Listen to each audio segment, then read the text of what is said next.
Good evening, ladies and gentlemen. I'm very happy to welcome one of the guests that many of you have requested to listen to. He's one of the most revered writers of our time. He's won an array of literary awards, and he's got an Oscar in his house, and he's written 15 books. All of them are a delight to read, and all of them are really thick so that you can probably harm someone if you smack someone over the head with it. Welcome and good afternoon to you, John Irving. John, would you join us, please, from Toronto? Grüß Gott, Vienna. Grüß Gott nach Toronto. We will perhaps talk in German as well later, but we'll start in English. It's für mich auf English. Okay, good. John, in your new novel, The Last Chairlift, we get to know Adam Brewster, and a young man aspiring to be a writer and looking also for his father. What was the starting point for this novel that you started many years ago? Like all my novels, the starting point was the ending. The starting point was what was going to happen to Adam's loved ones, because he has a rather extended family of loved ones.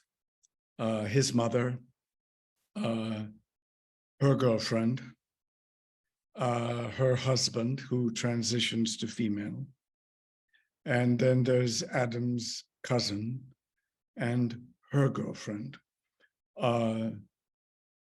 It's a large family that Adam has, and everyone in it but him is queer. He is much loved and looked after by this family. And in the same trajectory, or a similar trajectory to A Prayer for Owen Meany, Adam is a first-person narrator. Mm-hmm. He's telling you the story of what happens to the people he loves. He is the only straight character of the main characters in this novel, as you mentioned. Why did you make this choice? I think that in those many families where there is a gay child, a lesbian child, a trans child, that the queer member of the family is the lone one, and the other straight members of that family try to accommodate and protect, to take care of the queer member of the family. I wanted to reverse that picture, so that in Adam's family, he's not only the only straight guy, he's the slowest to learn. He's the one that all the queer people are looking after. He's the one that needs to be looked after, in their opinion. I wanted to switch the table, so to speak, or turn the coin, and make the straight guy the one who is queer in the sense of unusual in his family. Was that decision a political stance that you wanted to take? Well, I think it's evident that in those novels of mine, which I would call political, or which I would describe as having social themes. What I mean by a social theme is that I take one side or another of an issue, of a social issue. Well, by my count, not more than half, or barely more than half, maybe 7 or 8 of my 15 novels are what I would call political. But in those novels, I am usually positioning myself as an ally to women's rights, because women's rights are being overlooked. as in Gottes Werk und Teufelsbeitrag, as in the Abtreibung subject, or I am identifying or presenting myself as an ally to the LGBTQ community. I am an ally to those queer characters in my novels and have been since Garpunkt wie de Welt sah. And that also has a personal aspect to it. I believe you're, I'm thinking of your mother and your siblings when you grew up. Perhaps you can give us an input how you grew up. Well, even in the 1970s, when I was still writing Garpunkt wie de Welt sah, I was at the time a young, quite unknown writer. Garp was my fourth novel. Mm-hmm. I had two young children. I had a younger brother and sister, boy-girl twins, who were gay and lesbian. And one night when I was back in New Hampshire visiting my family, I heard my mother say in another room, she wasn't saying it to me, I think she was speaking to someone on television. She always did that. And I heard her say, if men in power can treat women as if we are sexual minorities, how much worse will those men treat gay and men and lesbian women? This was in the mid-1970s. In those years, both before and after the Roe versus Wade court decision that gave women the right to choose an abortion, my mother was a nurse's aide in a county family counseling service. This mostly entailed her counseling young women, young unmarried women who were pregnant, often young underage girls who were under the legal age to be having sex.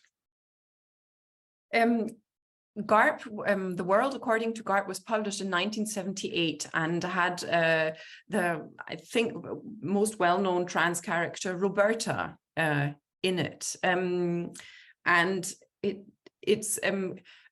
it feels somehow kind of weird rereading your work, like having grown up with it, or reviewing your films, because the topics that you deal with, also the topic of sexual politics, seems so topical. I mean, it seems under fire at the moment, especially in the US and in many countries all around. Well, I don't take credit for being prophetic. I'm always writing historical novels. I always look back at the past. Wie sagt man, die Vergangenheit. I'm always looking back because I understand the past better than I can predict the future. I would say that my birth country, the United States, has politically, in the area of sexual politics, gone backwards. It's not so much that I'm a prophet of what is going to happen. It's more the case that the sexual politics in my birth country, the United States, is moving backward. Backward in the area of women's rights, of abortion rights, which are now in upheaval in the United States, and actively backward in the area of LGBTQ rights. Even when I was writing Garpunkt wie de Welt sah, even when I was writing it, I imagined that this subject of sexual intolerance would be dated or passé before I finished the book. I was wrong. I was totally wrong, right? Yeah, you were wrong. The prophetic aspect didn't work out at that point. No. In the book, there is there's one aspect that transcends also many of your novels, but Adam is driven also by the fear for his loved ones. He's worried about his stepfather who transitions later, and he's worried about the well-being of his cousins as well. Why is this fear for the loved ones? How did that come about? That is a driving force in this book. Well, I think the fear of the loss of loved ones is a recurrent theme or subject in many of my novels, including those novels that aren't especially political. Furthermore, I mentioned the first-person narrative voice earlier. It's my opinion that when a character is loved, and you hope, I hope as a writer, that my readers will love and be afraid for what will happen or might happen to that character too. When that's what the story is about, the pain of losing someone you love, a family member, a best friend, whoever, well, I think the reader feels that pain or empathy more if the story is in the voice of a character who will suffer that loss more than the reader. I don't like the first-person voice. It makes a long story longer. You always have to explain how the first-person narrator knows what he or she knows. But in the case of Owen Meany, in the case of Der letzte Sessellift, well, the point of those novels is the pain of losing someone who you're afraid for most of the story. Well, that's why there's a first-person narrative for Owen Meany and why there's a first-person narrative for Der letzte Sessellift. And this fear of, or you write in The Last Chairlift that loving a child means living with the fear of losing a child. And one reader asked how this topic that reoccurs in so many books, whether it helps you personally to write. Does writing help against the fear of losing your loved ones? No, not at all. Writing as therapy, in my opinion, is bad therapy or no therapy, and it's also generally bad writing. I would say that I don't write about this therapeutically. I'm obsessed with this subject and have been. Maybe it goes back to my own case of being a very young and unprepared father the first time I had a child. I was a very young. 20s, weren't you? I was a very young father. I was still in university. I was still a student when my first son was born, and I had never experienced before the kind of unconditional love for someone who instantly, from the moment this child was born, made me afraid for how I was ever going to protect him. So it may have been a consequence of timing and age and sheer unpreparedness of being such a young father. Maybe it came from there.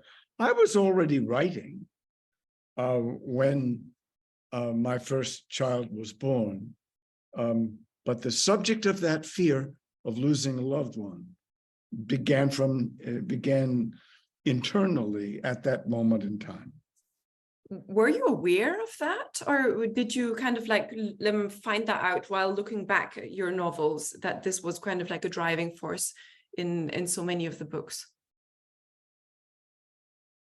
I was aware of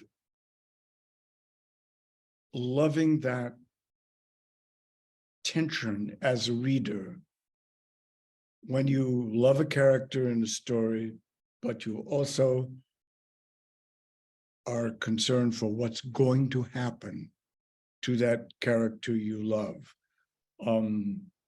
I felt that way in Dickens's novels. I felt that way in Melville's Moby Dick. You can't read Moby Dick and not know that the voyage of that ship is doomed.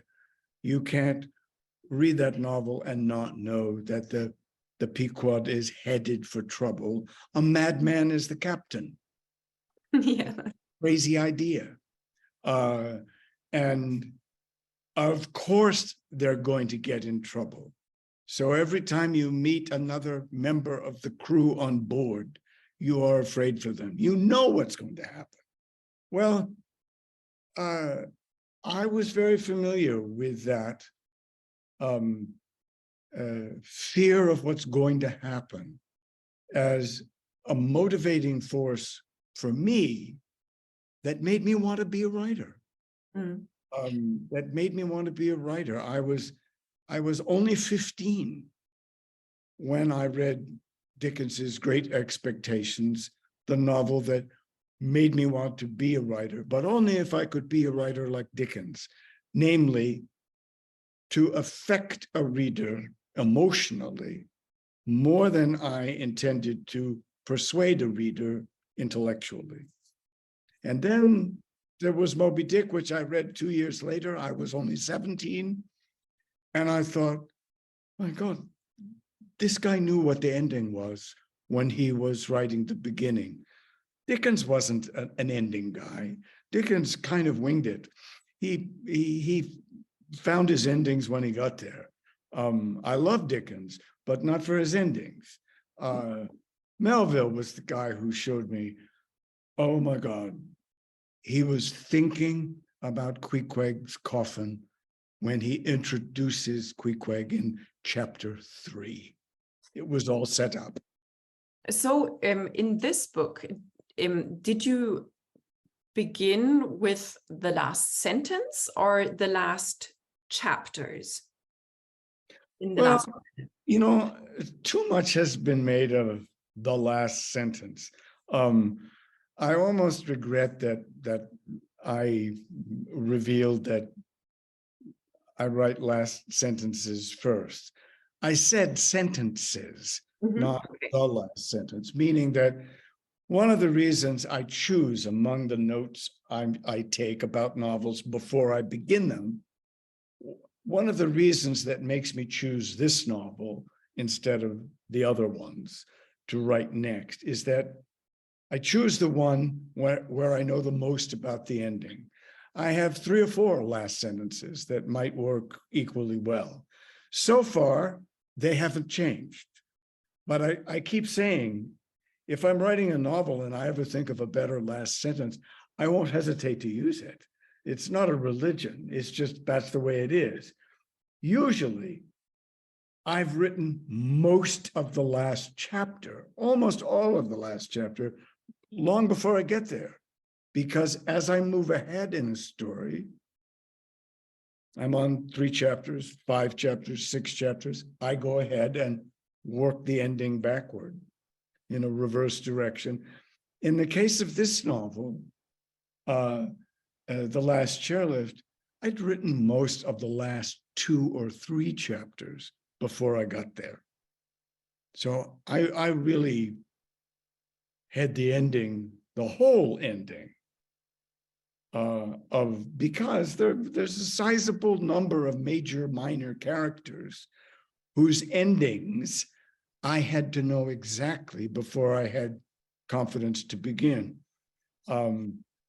Dickens was the kind of genius who didn't need to know where he was going. I think Melville and I aren't geniuses. We need to know where we're going before we start. So in this novel, there are many aspects that your fans will recognize. There's the town of Exeter, the quest for an absent father, an elusive, evasive mother.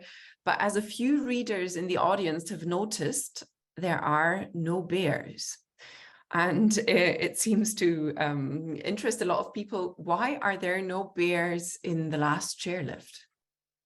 Well, I think the composition of a family that's missing something, of a family with a secret, is a larger aspect of my themes as a writer than bears. Bears aren't thematic. Bears are incidental. I haven't included bears in a long time, but once again, the detail of the bear seems to be something that many readers have focused on. The family component, a missing somebody, a story in the past that has not fully been revealed, so that as the story moves ahead and you are finding out what will happen, you are also learning about a story in the past. Now, that's a familiar and repeated theme. Bears are just local to time and place. Sometimes there's a good use for one, but lately I haven't thought of what that use might be. And now that once again I'm living full-time in a city, I do see bears every summer on the island where we go in Lake Huron in Ontario. Lots of bears there, but I don't necessarily see a bear in my future novels, the ones yet to be written.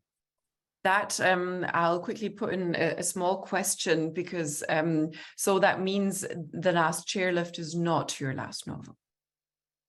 Absolutely not. What I can say, I think with some certainty, is that I believe it's my last long novel, because I've been trying to write the longer novels or the more difficult looking novels first. As I get older, I think that's a hard one, better write it now because it won't be easier 5 years from now. And so I've been trying to take the more complicated or longer novels first. A long novel is not necessarily the most difficult. I spent only 6 years writing this novel, which is my longest novel. But when I say only 6 years, that's about average. Many shorter novels have taken me longer to write because there was in those novels something I had to learn that was completely outside my life's experience.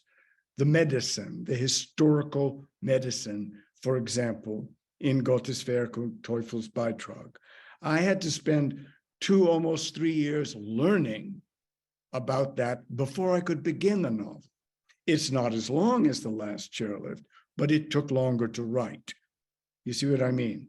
So because the research aspect was so much bigger and you delved into... The research aspect can make a shorter novel harder. And with The Last Chairlift, I believe that the world of skiing is quite near to you and your family. How much research did you have to do, or how much did you actually just know from asking yourself and your family? In the case of this novel, there was almost no research. I've grown up around skiing. I grew up skiing. My children are all better skiers than I am, much better. But for different reasons than Adam's reason, I see most of my family as being far better skiers than I am, but not for Adam's reasons. I never disliked skiing. It was simply because from the age of 15 until my mid-30s, I was wrestling, and wrestling was a winter sport. And therefore, because I was wrestling and later coaching wrestling, I had learned to ski pretty well as a child, but I stepped away from skiing at the age of 14 or 15, and I didn't go back to it until I was in my late 30s or 40s. So there was a whole period of time when the sport in my life was wrestling, not skiing, while everyone in my family went on skiing. Two of your grandchildren are part of the US ski team, I believe. So they're not just good skiers, but professional athletes. We'll come to the wrestling part later. We'll quickly delve into the crafts, and I've condensed some of our readers' questions into like a quick either-or questionnaire. We'll start with the question, do you prefer writing with a pen or with a pencil? That's a very good question, actually, because I used to write with a pencil. And then when I wrote Bis ich dich finde, Until I Find You, another long novel, I changed that novel. I changed the voice of that novel. And I gave myself tendinitis, tennis elbow, by erasing so much of it. And after that, I used a pen. So since Bis ich dich finde, I have only written with a pen, no more pencils. Okay, as a medical hint as well. It was a medical reason for it. Yeah. Do you prefer writing in silence, or do you turn on music or the radio? I'm not fussy about noise or background conversation. I had children when I was very young. I missed the sound of their voices or their interruptions. So I'm good at not being bothered by background sounds, but I never play music. I prefer to just think about the writing. I don't find music and writing go together. I have to say what I write out loud. I have to hear it out loud. So I don't like listening to a song in the background. No music.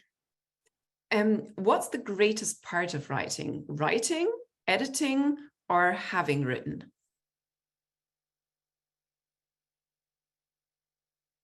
I think I enjoy all aspects of it. I beginning with the choice of which novel to write next, which I take very seriously. When I'm writing a novel, I do not think ahead. I do not allow myself to imagine what the novel after the one I'm writing will be. I finish that novel. I finish my editor's notes on that novel before I look at the 3 or 4 novels or 5 novels waiting to be written and choose one. So I love that moment when I make that choice and I just begin. I'm just beginning. But I also love it when I get to the ending, which has been, as I've said, previously written, or at least the architecture for that ending has already been designed. So that when I get to the ending, it gets easier because it's already mostly done. So I can't pick any one aspect of it. Certainly not. I don't love the part of a novel being finished and this part, for example. I'd much rather be writing than talking to me. talking about something that I have written, because now, as we're talking, I'm already 8, almost 9 chapters into a new novel, so that my over my shoulder is where I'm thinking, and I'm talking about what for me is old news. I'm already writing a new novel. Is writing a 9-to-5 job, or is it more I'll lock myself into a room for 3 weeks and then come out with lots of pages written by hand? I think what influences me on the answer to that question is, for the writing of my first 4 novels, I was a full-time teacher and wrestling coach. And I was trying to find the time to write a novel while I had these other jobs. After GARP was published and I became self-supporting as a writer, I've never looked back. I work 7 days a week, 7 or 8 hours a day. I seem to get slower as I go. So the process hasn't speeded up for me. But when I don't have interruptions, when I'm not traveling, I work every day. I don't take a weekend off. I actually get a lot more writing done on a weekend because there aren't a lot of emails or requests or other things coming in. Other people take the weekend off, so I don't hear from anybody. So the weekends are big writing days for me. How do you read the work of other authors? Do you read in bed or on the sofa? I don't ever read in bed. I go to bed to sleep. I think you do your sleep a disservice, and whatever author you're reading a disservice to read in bed. But that's just my opinion. I have many friends who read in bed. Not me. Well, you'll see a treadmill over my shoulder. I do a lot of reading on the treadmill. So do you have like a thing where you put the book and then you treadmill and then you can like turn? And I have clamps to attach pages and stuff like that. And after my 3rd knee surgery, I can't run anymore, but I can crank a treadmill up to a pretty steep incline and I can hike uphill. And I can't read a manuscript or a book on a treadmill if I'm running, but I'm not running anymore. I'm climbing. And I find that a very, the time goes more quickly if I'm reading. So I do a lot of, or on the bike, on a stationary bike, also is a good place to read. We're almost done with a short thingy. What are the author? I mean, you mentioned Melville, you mentioned Dickens, but what are more contemporary authors that you always turn back to? Well, close friends whose work I read. I've read everything and look forward to everything that Edmund White writes. I'm reading his newest novel, The Humble Lover, now. I was a great reader as a teenager, as a student, and as a young writer. But from the moment I started to write screenplays, from the moment I was often writing a screenplay or a teleplay in between novels, my reading really suffered because now I have 2 jobs. I don't believe I'm going to write any more screenplays or teleplays, but I am advising on several television adaptations of my previous novels and several feature films that are in development of previous novels. So what I've said to people is, I don't want to write any more scripts for television or for film, but I will read other writers' scripts that are in development, in adaptation from my novels. So that doesn't give me much time to read anymore. And if I if the 19th century novel was the novel that stood as the model of the form for me, the reason I wanted to become a writer was what the 19th century novel meant to me. Mm-hmm. Nothing, as I've gotten older, has changed my mind about that. I do more rereading of 19th century novels I love than I spend reading new work. When you read other scripts, but also for your own work, perhaps it's the same, but perhaps your answer will be different. Would you rather have real, honest, brutal feedback or constructive, coachy, supportive feedback on your work? I don't think there's anything constructive about brutal feedback, or I wouldn't bother with it. I have a very good editor. I've always chosen where I'm published by how good the editor is. And of equal importance to me, to my editor, Jonathan Karp at Simon & Schuster in New York, of equal importance to me is my copy editor, Amy Edelman, who has been my copy editor since Gottes Werk und Teufels Beitrag. She knows my work over the longest period of time. We keep working together, and I listen very closely to Jonathan and very closely to Amy. And I hope I always will. I hope they will always be readers for me in my life. I have if you look at my acknowledgement pages in all my novels, there's always a list of first readers whom I've asked to read a manuscript before I submit it to my editor. And those readers mean a lot to me too. I'm lucky that my earliest readers as a young writer were strong but positive, and that's made me appreciate a good close reader, and I listen to them.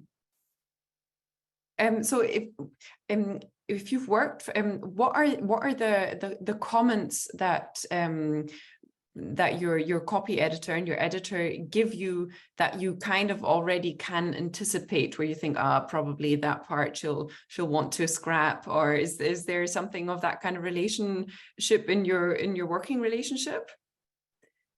Naturally, absolutely, yes. Because I am an ending-driven novelist, because I know where I'm going, I can rely a lot on foreshadowing, on letting the reader know what might happen or what is likely coming. I want them to be able to anticipate what's coming, what's going to happen, but I also want to keep a few things back. There have to be some surprises.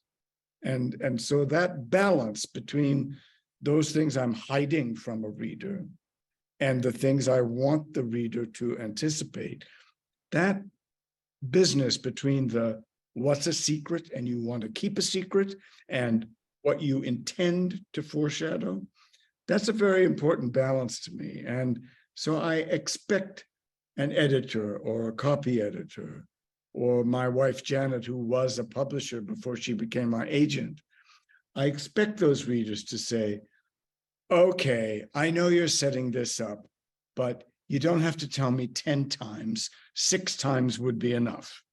Okay. I'm used to hearing that.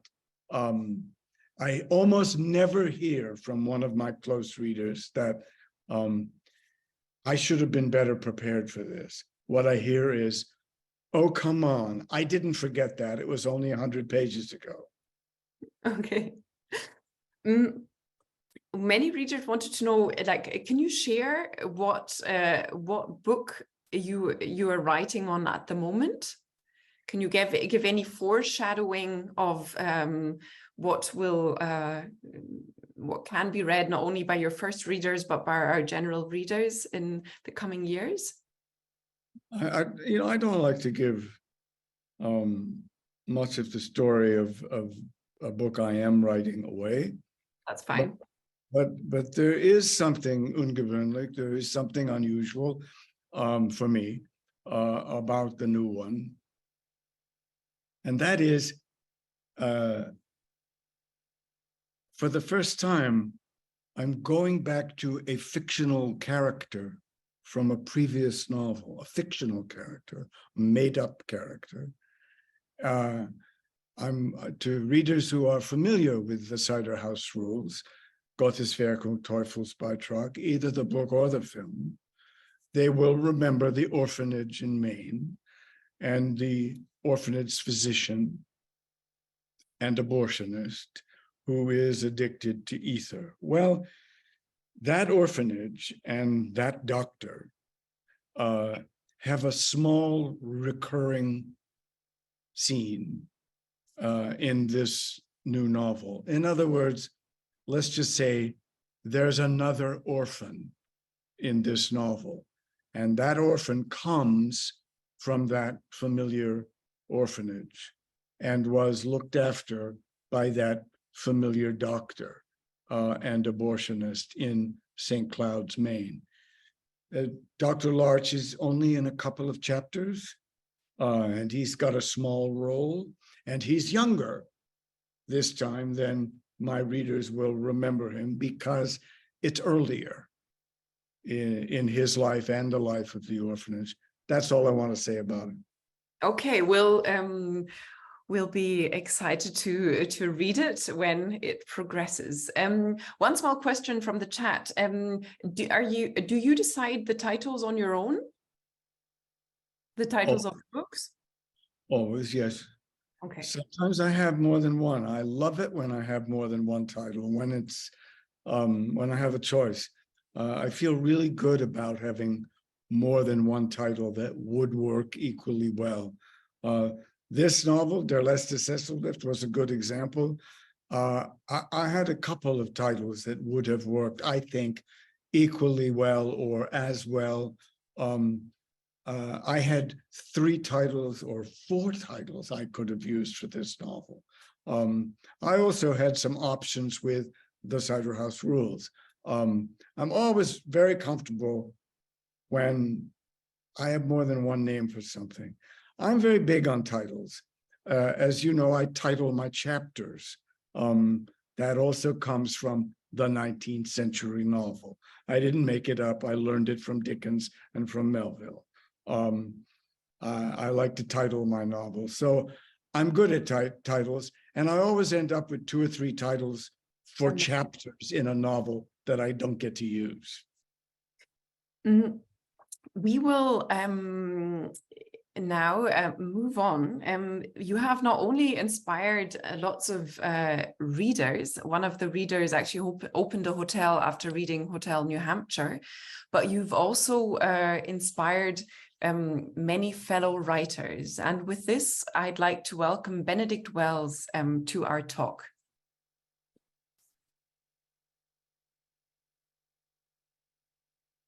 Benedict is currently in Paris, and we quickly chatted with him earlier. There he is. Hi, Benedict. Nice to see you. Hi, nice to see you. Thank you for welcoming. Nice to see you, Benedict. Nice to see you, John. It is such a fun to see you again. So, Benedict, it's probably no exaggeration to say that you became a writer because you discovered John Irving when you were a teenager, 15-year-old.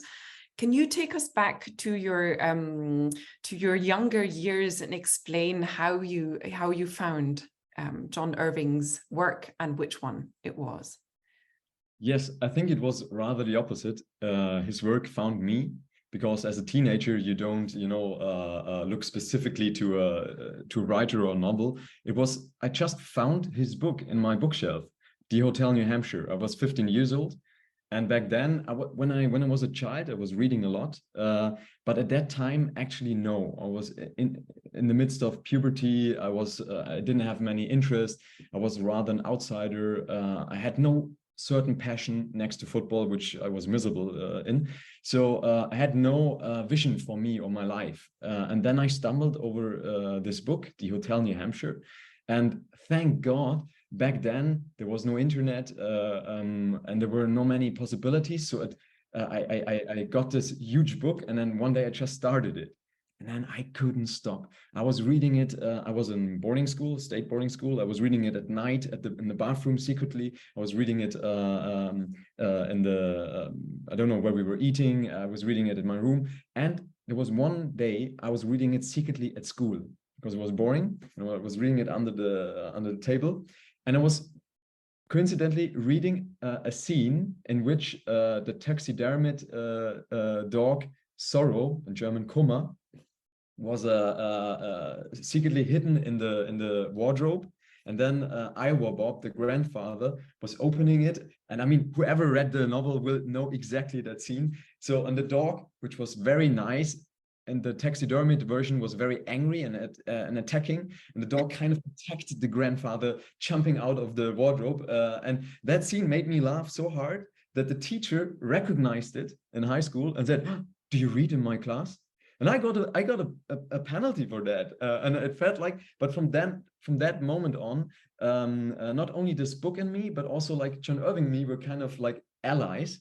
And I have never experienced something like that before. And the characters in that book, the passion he had for writing them, the richness it has, the tragics, the development, the trajectories, and whatever. This book, it's impossible to be.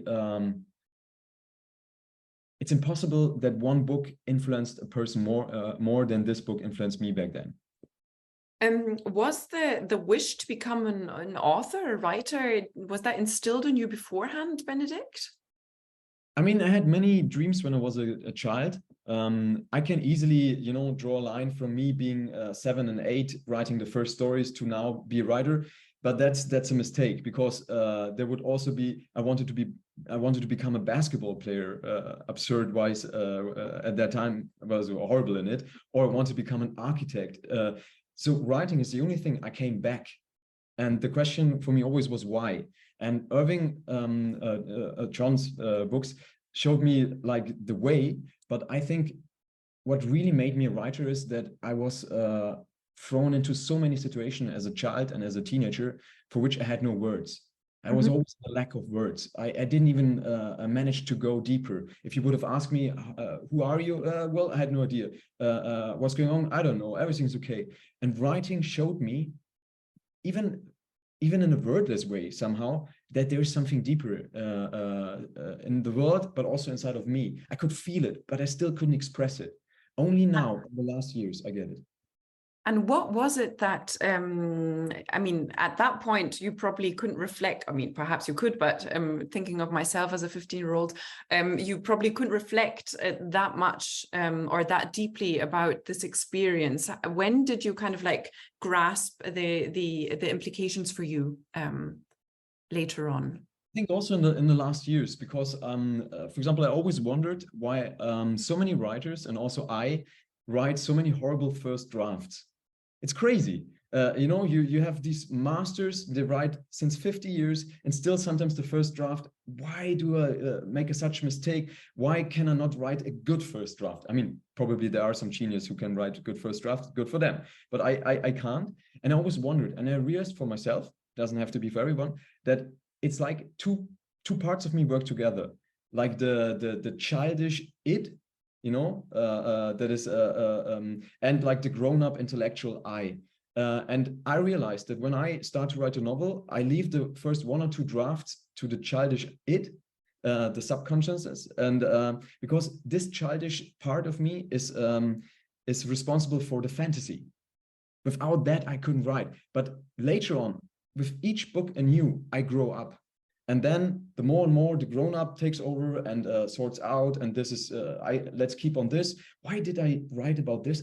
This could be interesting. Now I realize why I wrote about it. That's stupid, I throw it away. But you need the child. The child has to enter first. And I think what really got me with John's novels is that there is a passion in each of them that is not only intellectual and only thinking. There's with the curiosity of a child and the passion of a child, which I love on every book, he still has that.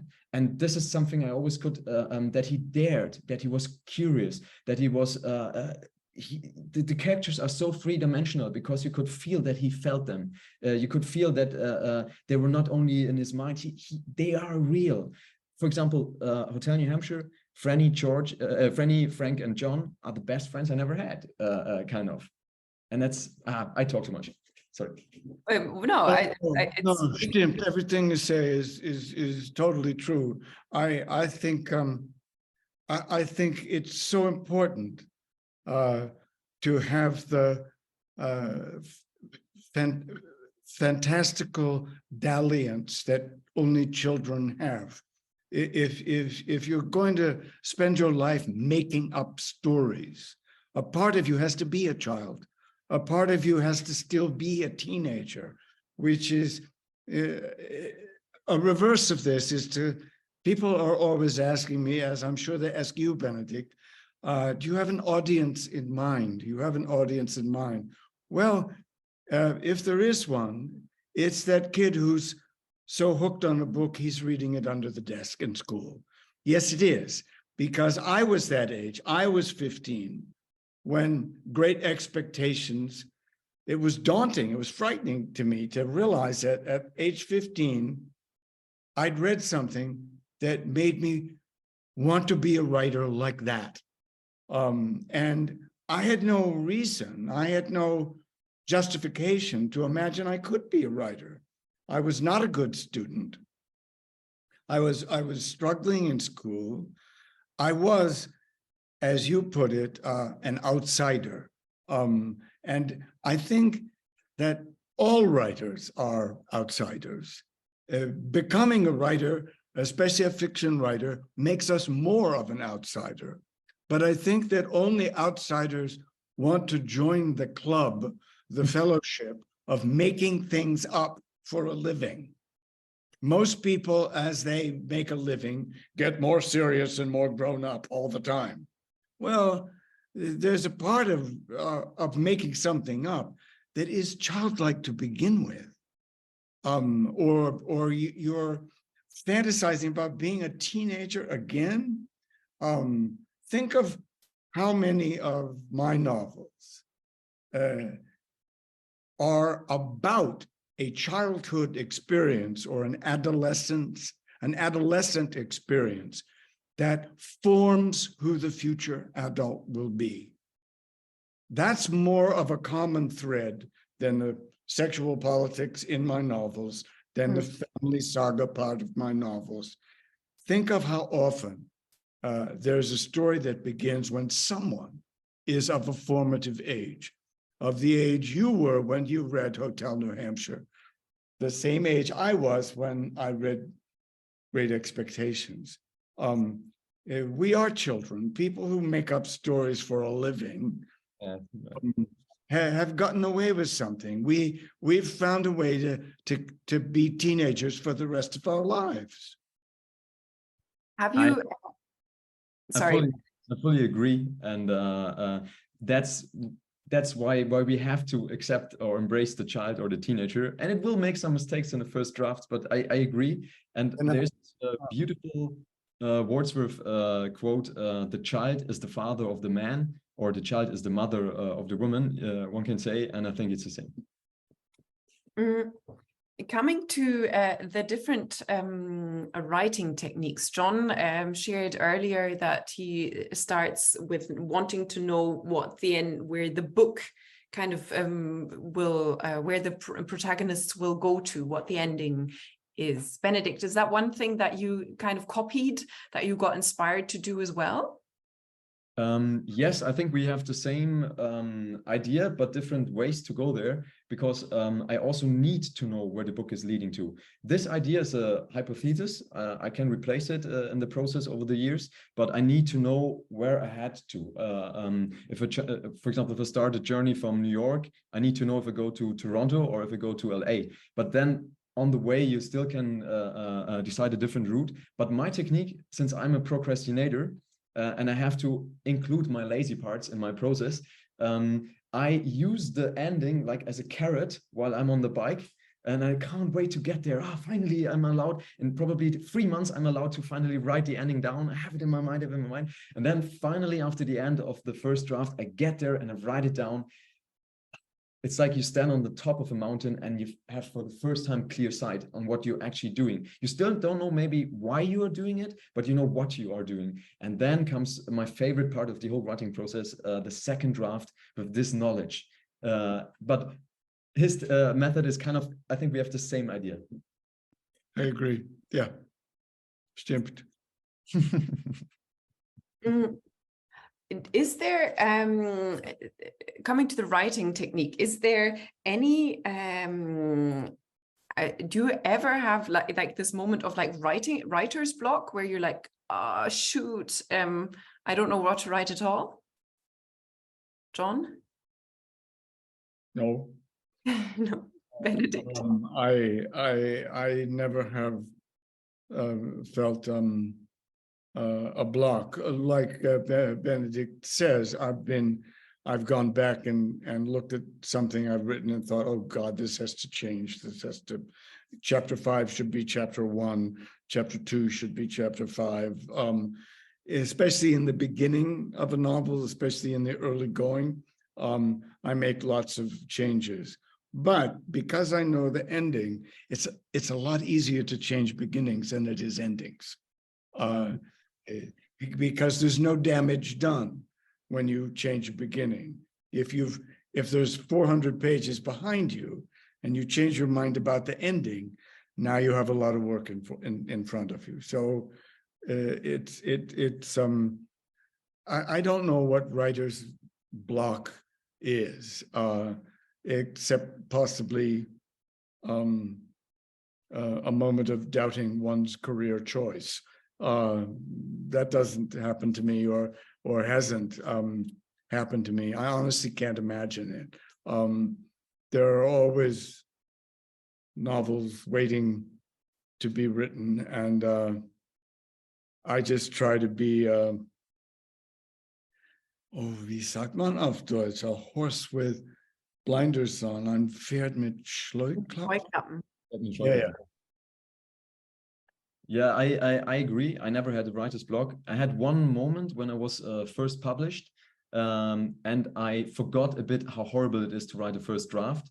That feeling I confused with a writer's block, but it's not. It was just, no, it's good old daily first draft, okay? And since I accept trial and error, I think that's the one thing that maybe could give you the feeling of having a writer's block, not accepting that you have to do mistakes. I was recently reading Manifesto by Bernardine Evaristo, and she absolutely rewrote every single book she has ever written. She totally embraces the trial and error, and I think if you do that, then you can't have a writer's block. Then you only have ideas that work out and some ideas that don't work out. Yeah, rewriting is really, it's sehr wichtig. The rewriting is very, very important, and I look forward to that part. I think I like rewriting more than I do first drafts, because like you, I'm sort of impatient to get to the ending, which I always know more about than I know about the beginning, and then I know when I get to the ending, if there are revisions of a big kind, they'll be in the beginning of the book. Yeah, they'll be in that getting started part of the book. What is the point where you have the feeling, okay, this book that has, in both of your cases, I mean, the books and your writing accompanies you for a number of years. I mean, this is not an aspect of like a couple of months. So when is the point that or which feeling do you have when you think, we're nearing the end? This book is finished or almost finished. Benedict. I don't know. It's a feeling that it's hard to be or it's hard to describe it because when I was younger, I was more impatient and I missed, because the things like the finishing line for the readers is when you publish a book, but that doesn't have to be like the finishing line for yourself. This can be earlier or later. And the more I wrote, or the more I'm into writing, or the longer, I realized that I love time. Because time gives me a better feeling, and sometimes I think I'm finished, and then half a year later I realize, no, now I get ideas, because ideas are unpredictable. So I try to keep the process as long as possible, to be in every single corner before I close the building. And I think there's a moment when the story isn't accepting anything, and the characters aren't accepting anything new, and you can't make it longer, but you also can't make it shorter. I think somewhere in between, you find your ending, but then there's a 10% chance that you were not exactly there. But this is what you have to accept. But I never, there's so many other books, like for example, On the Road, or Dickens was writing incredibly fast when we talk about him. And so it's like something different for every writer. I agree. I mean, I don't worry about when a novel is done. I'm not in a hurry. In fact, when I feel an urgency to get there, that's the first draft part. The rewriting, I like to be able to, when I've finished the first draft, I like to be able to step away for a while. That's when I send a first draft out to some of my early first readers, so that I can get away from the novel before I go back to it again, because I know when I go back to it again, I'll see more. But I'm in no hurry to rush the finished part. The first part, yes. The first draft, yes. I want that to be as consecutive as I can make it.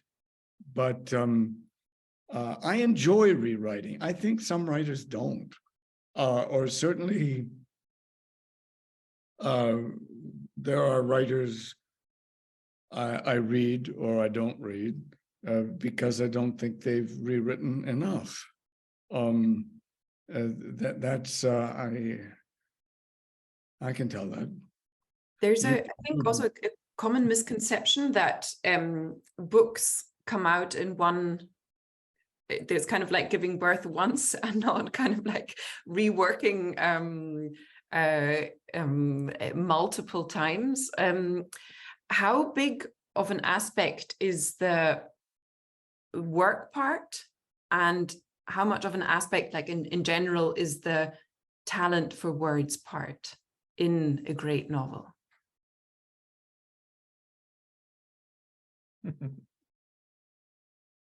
John, after you. Well,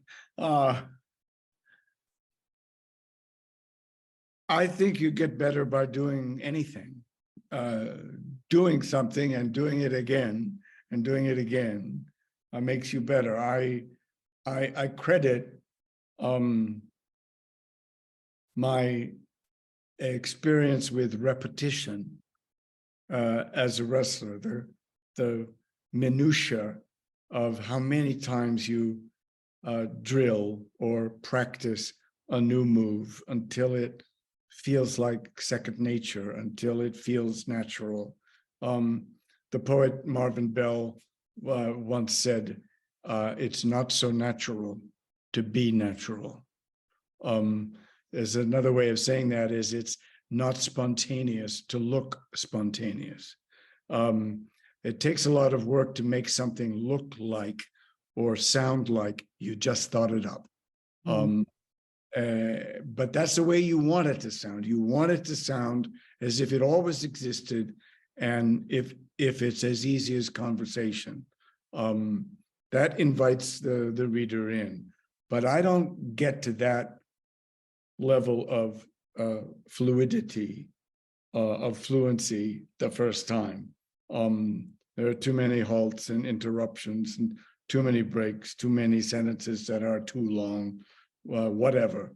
Fine tune. I love the fine tuning part, and so with each draft or each revision, I consciously go slower, langsamer, langsamer. To get to the end of the first draft, okay, I'm in a bit of a hurry.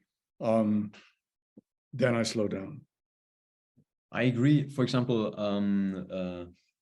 it's the one thing I appreciate over the years is that the more I have written, the clearer the more I could see my style, and the easier I know the way to express what I want to the essence. For example, when I started this conversation, I was so nervous and I tried to say 5 different things in like 2 minutes, and was kind of a mess. And if you would rewrite this part, we would try to make everything a bit clearer and more focused and get rid of some parts and make it understandable, and less is more, and so on. And that takes time. And for example, in my first books, I had no idea what could be my style or what could be this. And then you find it a bit, and then you have at least a good tool in your toolbox. I still also, I think you once said that most of your writing is rewriting. And I also would be team, the real talent is the stamina. Because I think so many people are talented and have fun to play with words and have a certain feeling for that. But I think the rewriting, if you love it, if you have fun to make it better, to see a story grow, see the characters develop, this is actually for me the real part of writing. And that takes time, and that takes work, and that takes hours and hours and hours you spend with that process. But I think that's the rewarding part on this. When you feel, no book I ever write will be perfect. There will be flaws and mistakes, but to see that you find the words at the end you at least wanted to express a bit, that is such a precious feeling. And that has to do with rewriting, with stamina, with endurance, with hours and hours you spend, and coming to the essence of what you want to tell, of the emotions, of the feelings, of the thoughts. This is the most precious part, and that is rewriting. Yeah. Well, any good athlete would tell you that the reason what they do looks so fluid when it's done right is because of how many times they've done it. It's because of how long they've paid attention to the same small thing until it looks consecutive, and it looks like, oh, that was natural. That's just something you do every day. No. There's a Chinese anecdote about this. It's a lot of it takes a lot of practice to look smooth, to look spontaneous. There is a Chinese anecdote. I want to share it. Maybe it's stupid, but the Chinese an anecdote. The Chinese emperor is coming to a region in the mountains because there's an old master, an old painter. And when he finally arrives there, the emperor asks the painter, "Can you paint me or draw me a horse?" And the old master draws a horse, just a few draws. That's it. And the emperor is kind of, yeah, it looks good, but it was a bit simple, only a few draws. And then the master realizes the disappointment in the view of the other, and says, "Come into my house." And he opens a drawer, and there are thousands of paintings, all the horse. And in the beginning, he needed many, many draws to paint it. And it took him years of work to make it very simple. And we can't show our drawers, but I think it's for all the writers the same. You try to write a horse again and again and again with each book. And finally, in the best moments, you manage to do it with a few. Yeah. Is there something that you can't learn in writing? That you either have or you don't? Think of the friends you have and the ones who are funny.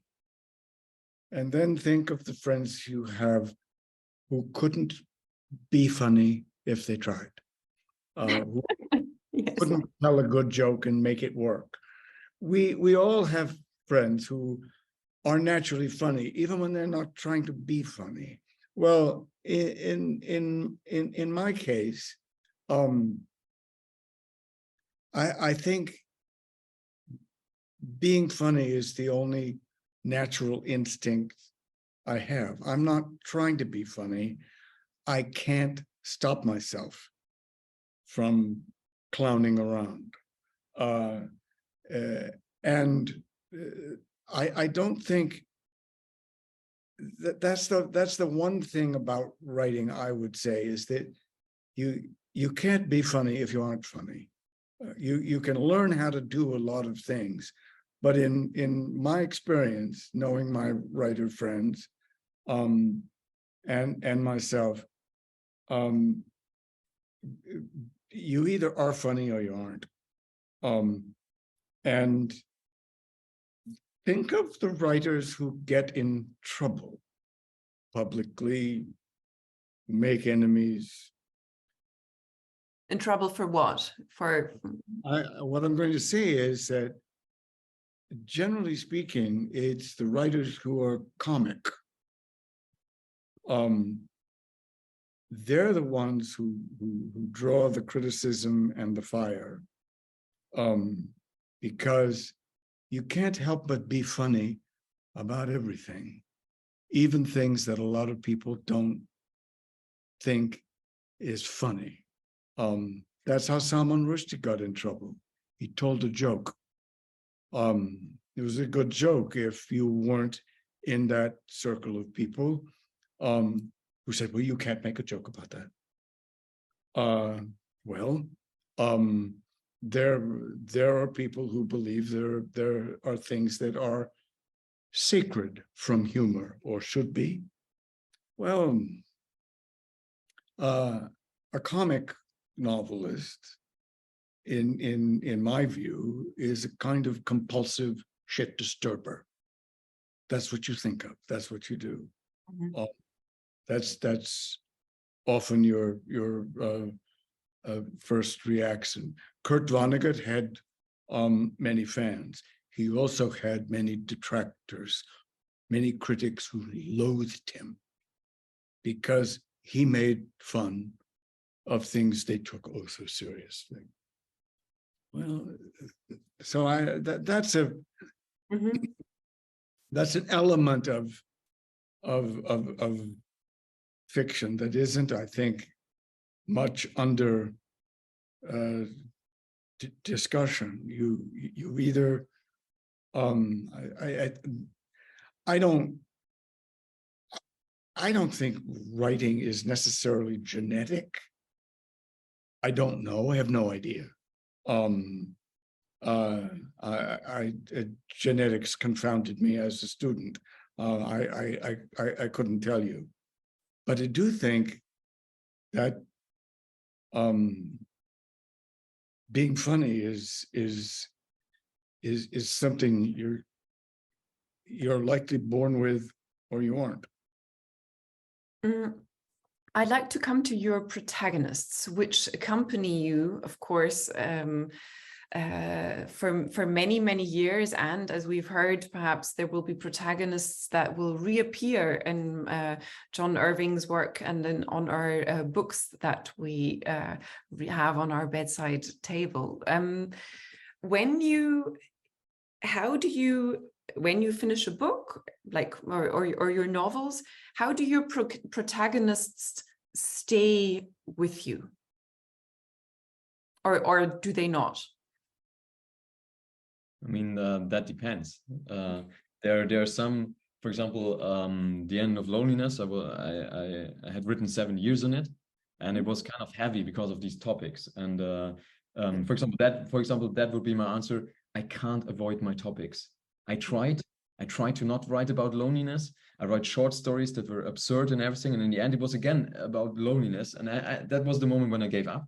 Okay, these are my topics for the rest of my life. I have accepted it.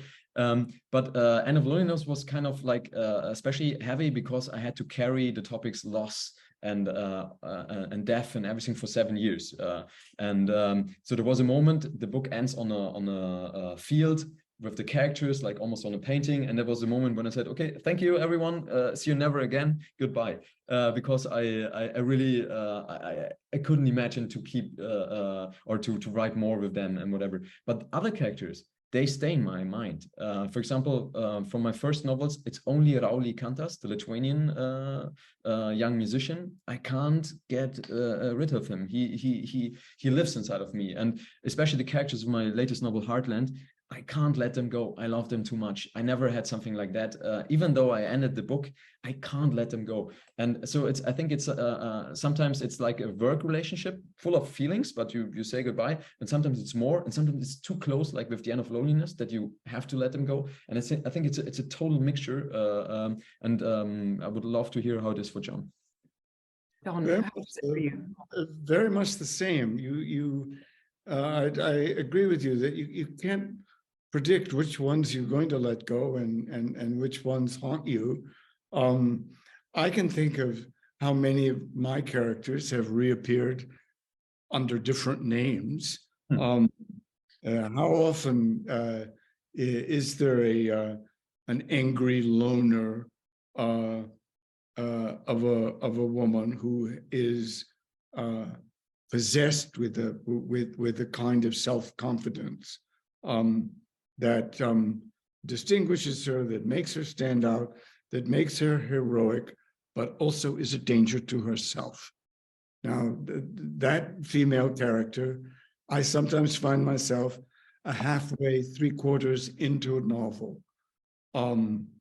And Nora, for example, in Der letzte Sessellift, and I find myself saying, oh, 3/4 of the way in, it's Melanie again.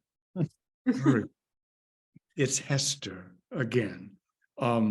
Because they're not all the same character, but Melanie in Gottes Werk und Teufelsbeitrag, Hester in Owen Meany, and Nora in Der letzte Sessellift. Of course, they're the same character. Okay, some different features. I obviously can't let them go. I think I've said goodbye.